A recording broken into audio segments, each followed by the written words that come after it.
James Kaye, we are waxing lyrical about this fuel seemingly pouring as quickly as you guys can put it in. It's pouring out the car, but it doesn't seem to be causing even a fluster here. No, it's a breather issue that we will, next time the car stops here, we will fix. At the moment, it's controllable. It's under control. Is it causing you guys anything with regards to, your fuel consumption window? Oh, yeah. Oh, yes, so it's coming out considerably.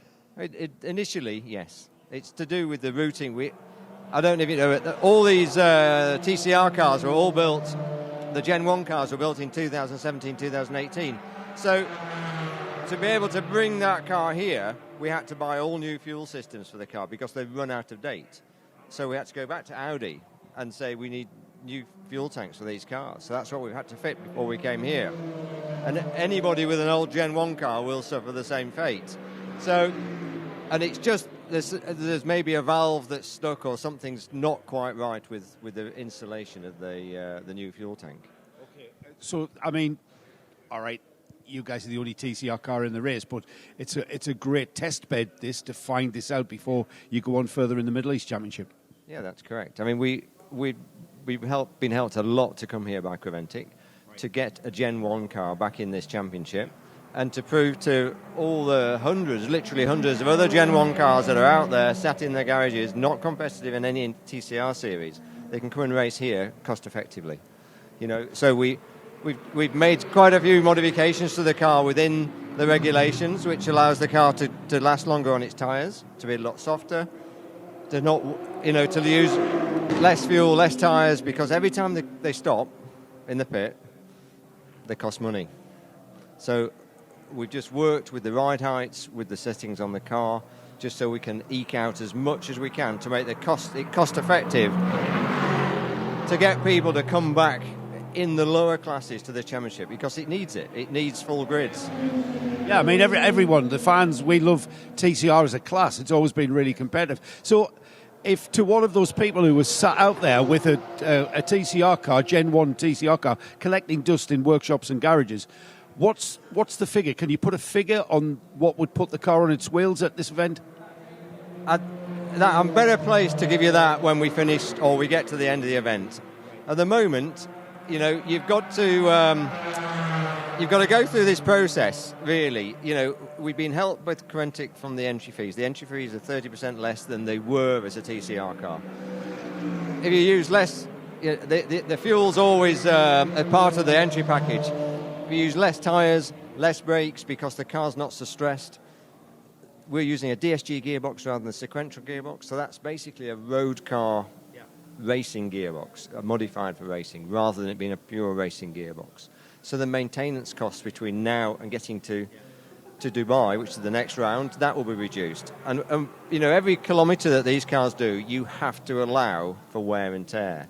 So the figure always on a DSG car was around about €3.5 to €4 per kilometre. And we're just we're hoping that that's where we are. If you go into a sequential box, and it's going to be maybe double that, because there's so much maintenance on the sequential gearboxes that we will not have to do with the DSG box. I remember there was this event on the way home, James. You and I had that chat in the airport, and you were telling me what's gone wrong with the new gen TCR cars, and we were talking about the cars have evolved to become a bespoke, components being bespoke, which raises the price, and it's kind of done us a disservice using this class of car in endurance racing. I think the evidence is there's no entries here. Of a Gen 2 car, AC Motorsport wanted to run their Gen 2 car here, but the drivers, you can't justify the money that you need to keep the car on the circuit when you can get in a Porsche for the same money. And Stefan Perrin did that, didn't he? He went off and went GT3 racing. Of course, and a lot of people, even Fabian here's today in the, he's come out of TCR and gone on to that. So we've got to reduce the budgets. We've got to get the cars back in. So the Gen 2 cars have got to be made to last longer as well. That's the most important thing, I think, to reduce the wear and tear on a Gen 2 car, which will mean reduction in power. Just maybe raising their ride height just to get the BOP the same between a Gen 1 and Gen 2, to get it cost effective to get 3 or 4 drivers to come and do these races, and that's where you need to be. How can we help? How can we get the word out? I mean, where do we look? All right, there's the TCR UK series. I think everybody in Europe's got their own regional series, haven't they? And I think you'll see announced yesterday, even in the European series and most of the regional championships now, they are actively trying to get the Gen 1 cars back out racing. They're running a separate class. UK was the first. Stuart Lyons' TCR series in the UK, which has gone from strength to strength. They've introduced a Class 1 championship next year. In the European series, there's also a Class 1 championship. So the word is out there that the Class 1 cars can be as competitive and be a lot more cost-effective to run, which can only be good for this championship. Yeah, because people running in the sprint series will see the fact that they can share the car with 3 or 4 drivers and come and do some endurance stuff. It's how it evolved in the first place, isn't it? Absolutely. And you know, I've been very lucky to be involved with Creventic since the first few races, and it's gone through these peaks and troughs, and now we're at we've got to get the entries back up, and I see TCR and the new TCR, which is anything 2 litre turbocharged.